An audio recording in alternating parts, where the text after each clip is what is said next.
지하철 안에서 두 남성 간의 몸싸움 현장을 목격한 20대 남성. 본인이 위험할 수 있는 상황임에도 적극적으로 나서 온몸으로 싸움을 저지했는데 침착한 대처로 승객들의 안전을 지켜낸 류동은 사회복무요원을 사건 현장에서 만나본다. 함께 사는 세상 오늘의 주인공은요, 이 사회복무요원의 얘기를 하겠습니다. 이 지하철에서 난동이 벌어졌는데 적극적으로 나섰습니다.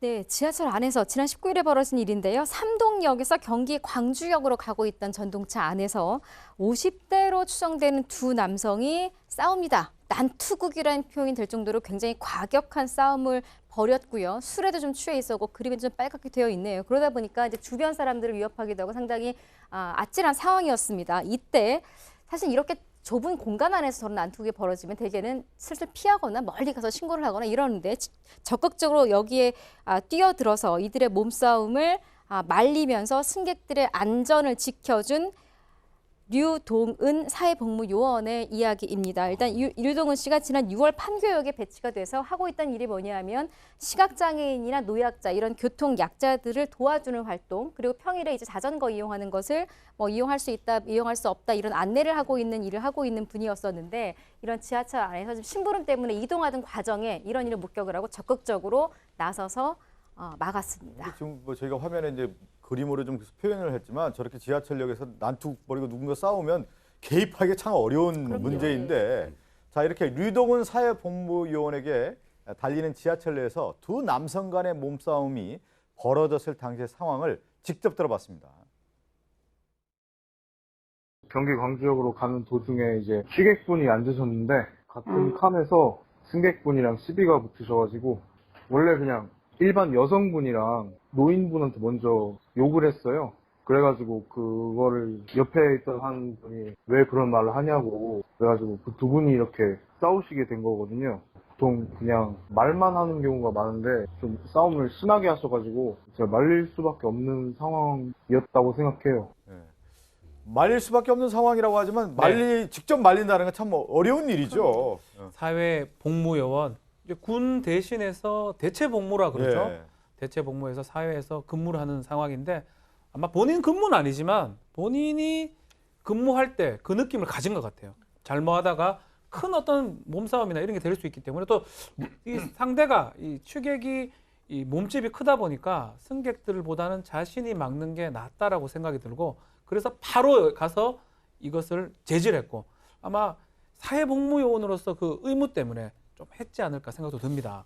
근데 이는 난감할 것 같아요. 술 취한 사람 취객이 말이에요. 다른 사람에게 막 소리 지르고 특히 이제 노인이라든가 여성에게 했다라는 것은 만만한 사람 대상으로 막 자기 그렇죠. 고함 지른 거 아니에요. 이때 딱 제재를 해야 되는데 또 지하철 내에서 이거 또 쉬운 일은 아니거든요. 이게 경강선입니다. 경강선. 그러니까 분당에서 여주 가는 사이인데 이게 지하철은 지상철입니다. 그러니까 광주 쪽은 지상철인데 네. 교각 위에 떠 있습니다. 그러니까 사실은 이게 아마 여기서 술에 취한 상태에서 다른 걸 보면 굉장히 공포스러웠을 겁니다. 왜냐하면 도망갈 데가 없으니까요. 그러네요. 그러니까 특히 여성이나 노인을 상대로 시비 건 상태이기 때문에 굉장히 공포를 걷고 그게 또 좁은 공간이기 때문에 이 욕설이 그냥 입체적으로 들립니다. 그러니까 굉장히 공포스러운 상황이었는데 이분이 류동은 사회복무요원이 굉장히 이 부분을 잘 대처하신 것 그러네요. 같습니다. 자, 류동은 사회복무요원에게 두 남성이 이제 몸싸움을 벌였다고 했는데 어떻게 저지했는지 직접 들어봤습니다.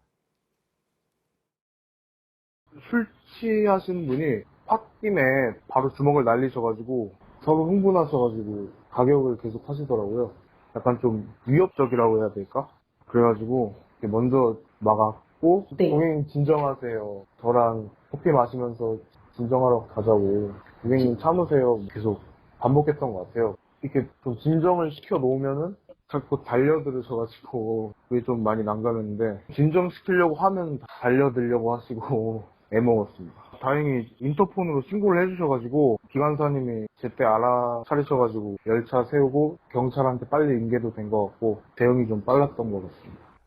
이상하게 또 우리도 경험이 있지만 술 먹은 사람 말리면 또 와서 또 시비 붙고 또 붙고 그러는데 지금 화면에 저희가 정확하게 이제 표현했는데 흥분한 상태에서는 어떻게 말리기 참 어려워요. 진짜 힘들죠. 거기다가 더 심하게는 본인이 말리다가 본인이 맞을 수도 있어요. 네. 그러니까 그런 걸 감수하고 이런 행동을 했다는 거, 다른 승객들의 안전을 위해서 이런 행동을 했다는 게 굉장히 놀라운 건데 류동은 씨 얘기는 그렇습니다. 대략 한 20분 정도 싸웠는데 그냥 싸우는 게 첫 번째 그 술 취한 남성이 그 상대방 남성을 주먹으로 가격해서 얼굴 피가 났대요. 예, 예. 원래 피 보면 흥분하잖아요. 그러니까 이제 맞은 분이 또 가서 싸우고 그러다 둘이 막 이 바닥에 뒤엉켜서 싸우는 과정에서 이걸 어떻게 말려야 되니까 처음에는 진정하라고 말을 하다가 이 도저히 안 되니까 지금 그림에 나온 것처럼 이렇게 뒤에서 감싸 안으면 아무래도 이제 본인이 더 때리기 힘든 상황 아니겠습니까? 저 상황에서도 계속 두 분한테 진정하세요, 진정하세요 하고 조금 떨어뜨려 놨다고 생각하고 살짝 놔주면 다시 또 이게 달려들어서 싸움이 계속 진행이 되다 보니까 계속 그 과정을 무한 반복을 했던 것 같습니다. 그 과정에서 예. 경찰이 올 때까지 어떻게든 이 둘이 다시 물리력을 행사하는 상황을 막아야 되겠다는 생각에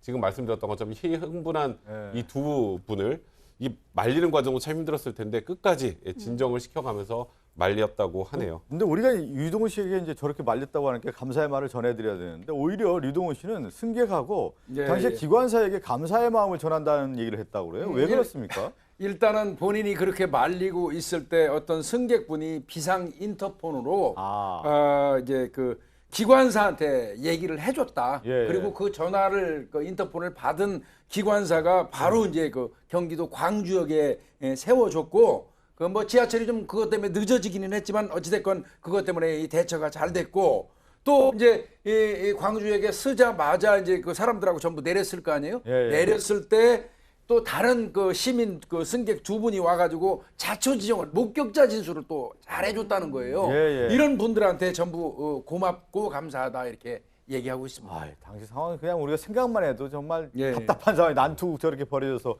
온몸으로 이제 막았는데 류동은 이 사회복무요원에게 지하철 내 이 두 승객 간의 몸싸움을 온몸으로 막아낸 소감을 들어봤습니다.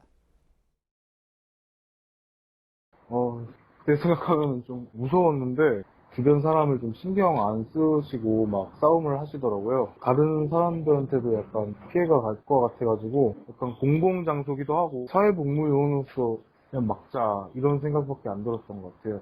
아무래도 사회복무요원이라는 게 봉사하는 자리라고 생각을 해서 그런 의무도 있지 않나. 제가 없었더라도 누군가는 나섰을 거예요. 그 정도로 좀 심각한 상황이라고 생각하기 때문에 아무도 안 다치셔서 다행이라고 생각하고요. 제 인생에 있어서 그냥 이런 가치 있는 일을 하게 돼가지고 기쁘다고 생각합니다. 지금 저희가 난투극 막은 사회복무요원이라고 써있는데 그래서 주변에 누가 안 다쳐서 정말 다행이네요. 그렇죠. 맞아요. 또 저분 다치지. 얘기 들어보면 누군가는 나섰을 것이다. 자기가 했다. 이렇게 표현하는 거 보면 겸손한 말씀도 듣게 되고요. 겸손한 마음도 있고 네. 그리고 지금 정말 얘기를 듣고 나니까 일반인으로서라기보다는 사회복무요원으로서의 어떤 자긍심이나 그걸 굉장히 많이 갖고 있는 분 같네요. 얘기를 들어보니 본인이 아니더라도 또 다른 사회복무요원 혹은 또 다른 현역 군인들이 계셨다면 그랬을 것이다라는 표현을 쓰는 거 보니까 아마 본인의 어떤 지금의 위치나 이런 거에 대한 책임감이 굉장히 강했던 분인 것 같고 일단은 이런 일이 또 일어나도 다시 나는 나설 것이다라는 말을 하면서 덧붙인 말이 전 좀 더 또 의미가 있는데 또 일어나도 자기는 또 나설 것이지만 가능하면 이런 일이 다시는 없었으면 좋겠다라는 예. 얘기를 또 함께 했습니다. 그 경강선은 이게 코레일이 관리하나 보죠? 네. 코레일에서 특별 또 휴가를 줬다고 합니다. 네, 지금 뭐 이거 해가지고 좋은 게 하나 있습니다. 군인이든 사회복무요원이든 예. 가장 좋은 게 상도 좋지만 휴가가 제일 좋습니다. 그렇죠. 출퇴근하고 뭐 토요일, 일요일 뭐 쉬지만 그래도 휴가를 준다면 좋은데 코레일에서 이 류동훈 씨한테 특별 휴가를 주기로 하고 예, 예. 또 병무청에서는 표창장도 주기로 했기 때문에 어휴. 아마 뿌듯하지 않을까 생각이 듭니다. 지금 잘 쉬었다 그러네요. 그러네. 예. 류동훈 씨 저 사회복무요원으로서 지하철 저 역에서 봉사활동하는 모습 봤는데 그래도 덩치가 제법 덩치가 크네요. 크네요. 예. 저 일이 있고 나서 주변의 사람들이 알고 특히 이제 가족들이 되게 기뻐했습니까? 부모님도 뭐 자랑스럽게 생각을 했다고 예. 하는데 이 사람이 아마 3남매인 것 같습니다. 예, 그래서 다치면 부모님들은 늘 그 얘기하죠. 그렇죠. 다치면 어쩔 뻔했냐 이러면서도 또 한편으로 자랑스럽고 흐뭇한 게 부모 마음 아니겠습니까? 그래서 본인도요 칭찬받고 판교역 그 사회복무요원인가 봅니다. 예, 예. 지금 더욱 열심히 해서 이제 무사히 소집 해제되기를 기다린다 바란다. 이제 사회복무요원들은 소집 해제라고 그러죠. 예, 예. 근데 군 대체로 일을 네, 하는 예. 거잖아요. 사회복무죠. 사회복무요원으로. 네.